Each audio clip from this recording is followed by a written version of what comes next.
everyone. Welcome to episode 2 of Landline. It is snowy in Nashville, which means the whole city has shut down. It actually shut down like 5 days ago in anticipation of the snow.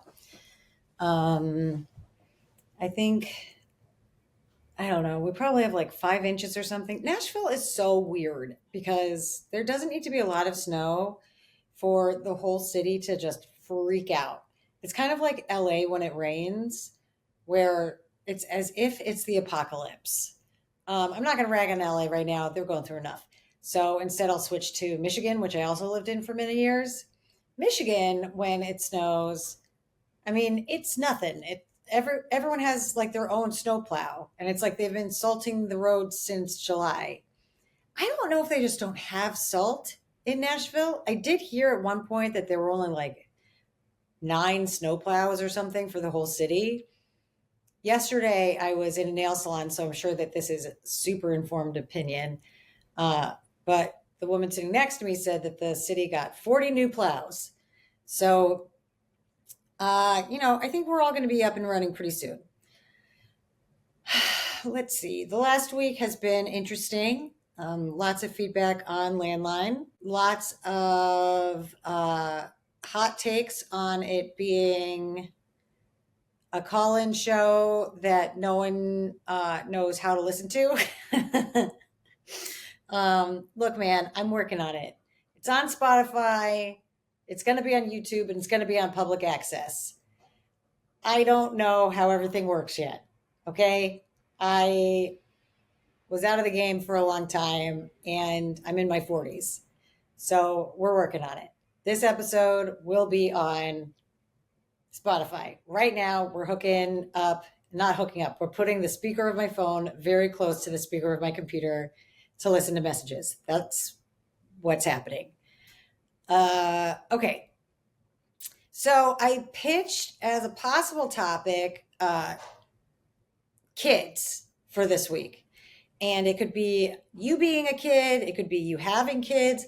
Because I've been running into a lot of my friends this week. And they are not happy about being parents. So yeah, like I said, I'm in my 40s. I do not have kids. Definitely wanted kids, just wasn't in the cards for me. And I think kids are awesome. And maybe it's because I don't have kids that I think kids are awesome, because I get to leave after 30 minutes. So everyone who does have kids, it's, if you ask them point blank, for the most part, people are like, oh, it's the most rewarding part of my life. But give it 2 weeks in the winter when they're out on winter break, and it's like the same kind of face parents have when they're new parents and they're like just coming out from that first month of being a new parent, and they look like it's like COVID. Like it's that same sort of like they haven't left the house, they look awful, they haven't slept, and you're like, whoa, are you okay? And they're like, yeah, we had a baby. That's what it's like the 2 weeks after winter, like when winter break has just happened, and you're like, how are the holidays? And everyone's like, don't talk to me about it. That's what it's like if people have kids. So this week, I've had a lot of my friends come to me, and people are breaking down, being like, I want to give my kids up for adoption. This was a mistake. I never should have become a mother. And I'm like, guys, it's okay. You're not alone. It's just because they've been on winter break and you need to send them back to school. It's going to be okay. So I feel like this snowfall today is God laughing at all of us, because all the kids just went back to school on Wednesday, and today is Friday, and now school's canceled again. So, we make plans, God laughs, and it's easy for me to laugh because I'm not having to learn that particular lesson. In the meantime, if you're annoyed with your kids, have them call into my show. I'll talk to them. We take calls from anybody. 615-212-5437. I think kids are hilarious. Kid told me the other day I look like a hobbit, almost knocked that kid out. But then she also told me I have beautiful silver hair. So, decided to forego that fist fight. Next week, we are recording in the public access studio. I'm going to have a co-host, Claire. She's awesome. She is going to help roll calls with me. So if you call next week, you will be on the air with us. And there will be footage of us actually being buffoons, in situ. And that will then be on the public access channel in Nashville and on YouTube. By the way, in case people need to know, public access is super, super, super low budget television available to all. More than likely, you had something like it in your high school. It would be like the TV channel for your high school. It would be like, if you remember the movie Wayne's World, Wayne had a TV show with his friend, and it was on public access. It's the idea that it's just TV for all. Kind of like PBS, but a little more ghetto. This used to be something that was available everywhere. A lot of them have been shut down because I think they're government funded or public funded or something. So anyway, whatever. No one wants to pay for this stuff anymore. But somehow Nashville still has a public access channel, which I was so psyched about when I heard. And that's what made me finally get off my tail and make this podcast. Because I couldn't believe that I actually was lucky enough to live in a city that has this. And it's one of the only true free forms of media anymore. You can do anything. Like you can say anything. There's no skewed, agenda, whatever. I think there's some nudity rules. And if you get too racy, they play you at a certain time spot. Hey, get down.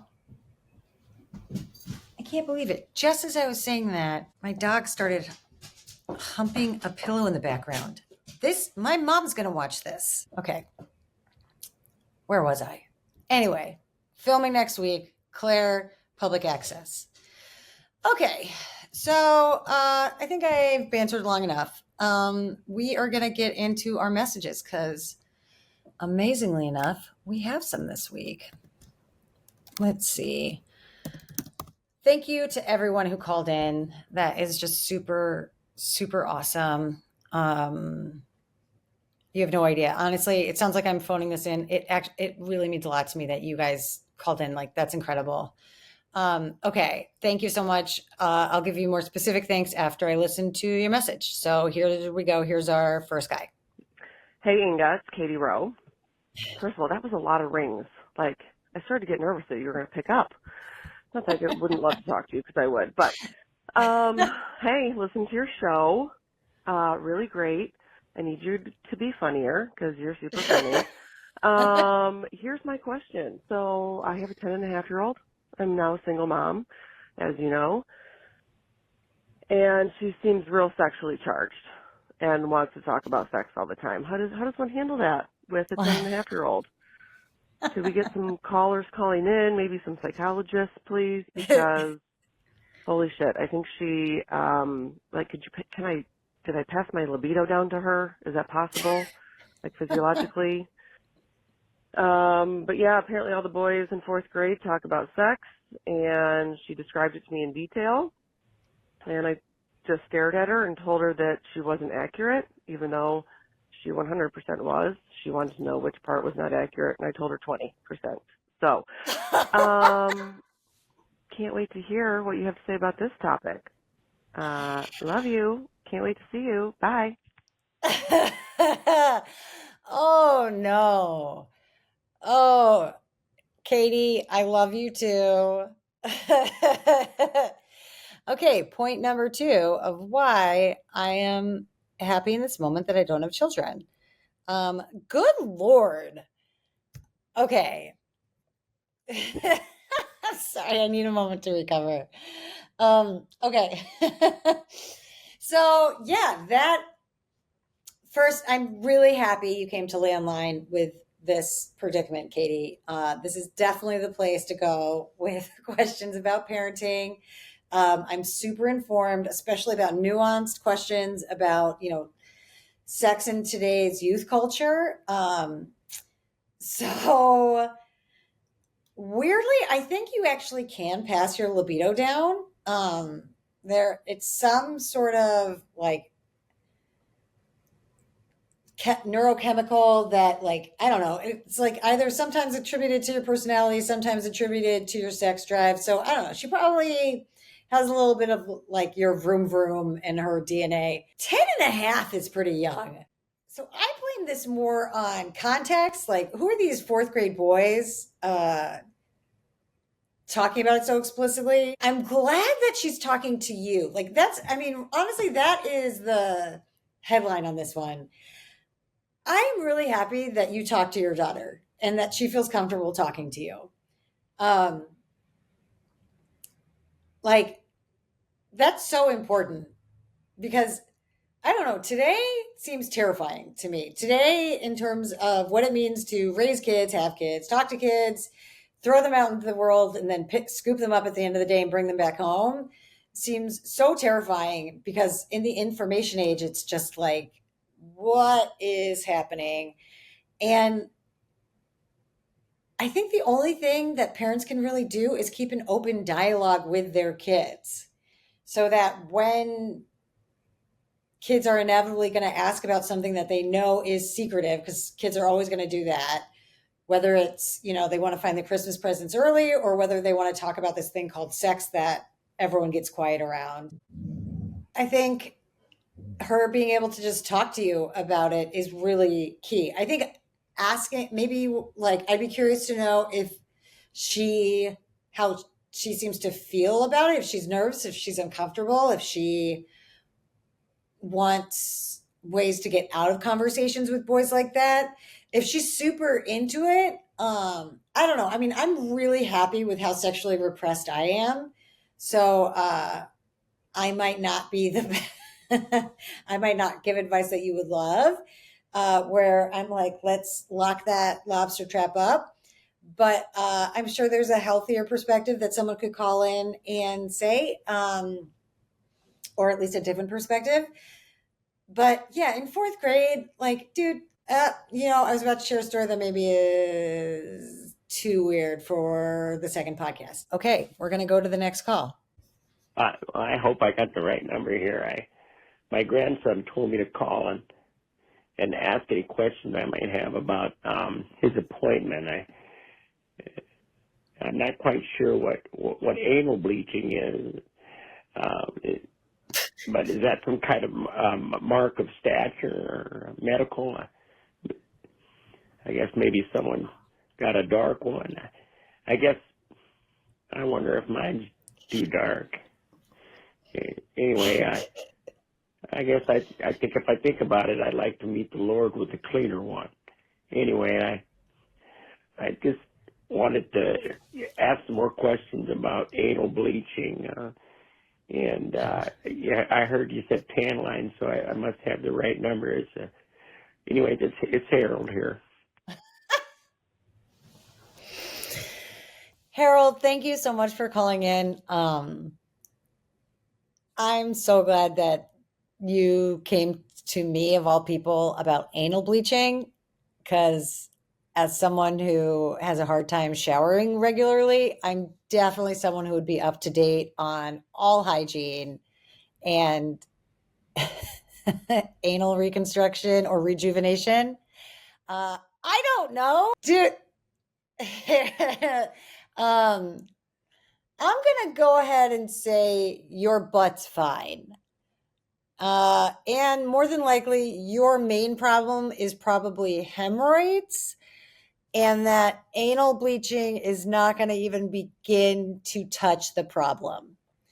So keep being you, keep sitting up high on whatever donuts you got down there, and keep living the dream, because anal bleaching it's a young person's game. And, I think that ship has sailed for both you and I, Harold. All right, next caller. Hey, Landline. Hope everyone's doing great. My name is Pete Pitts. I'm a first-time caller. I'm calling today from Nashville, Tennessee. We're having a little bit of a snow apocalypse, icy winter events right now as I'm calling. And I see today's episode is all about the children. I am a unusual adult that I do not have any human children. I have a bulldog. He's 15 years old. But my path in life has been different to where I never settled down and got married. I never had kids. Instead of pursuing relationships, I pursued my ideas of purpose and calling, which were with music, film, and entertainment and inspiring people. But with that being said, I do have a great love for children, for the next generation. I do have a great respect for teaching our kids as a society the right way to live. I was definitely taught a lot of lies growing up in a very small town, and I was taught a lot of the wrong ways to operate. I wasn't really trained or prepared wisely in order to be an adult.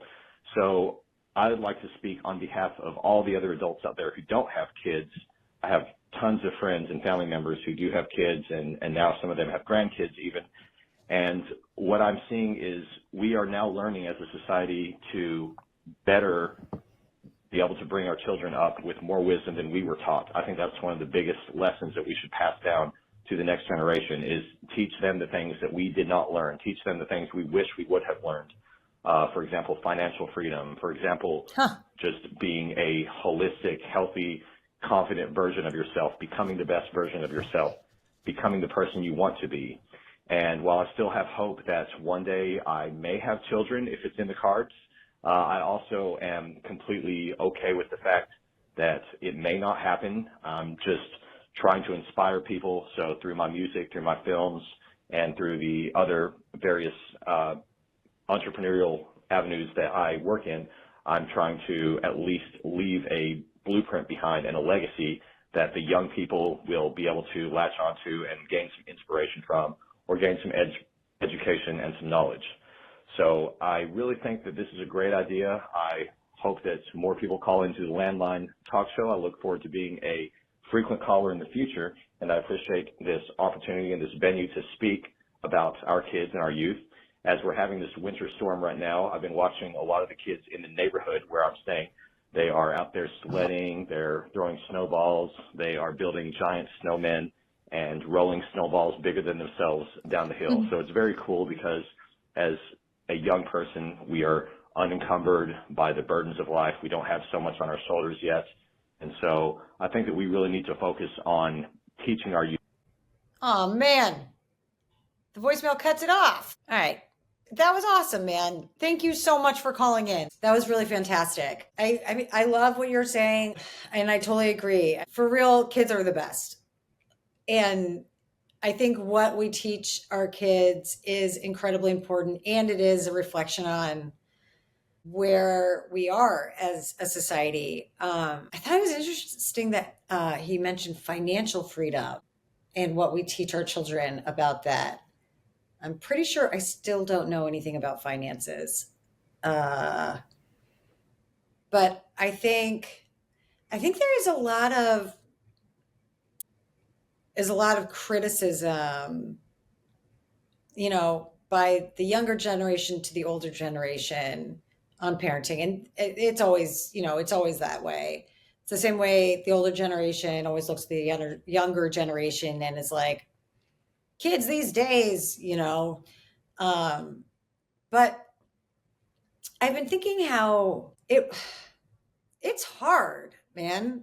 Like, being a parent is hard. Knowing what to teach your kids and when is hard. And maybe it becomes easier when you actually become a parent, but certainly from the outside, I'm like, I don't know how you would know. I mean, this goes back to the first caller.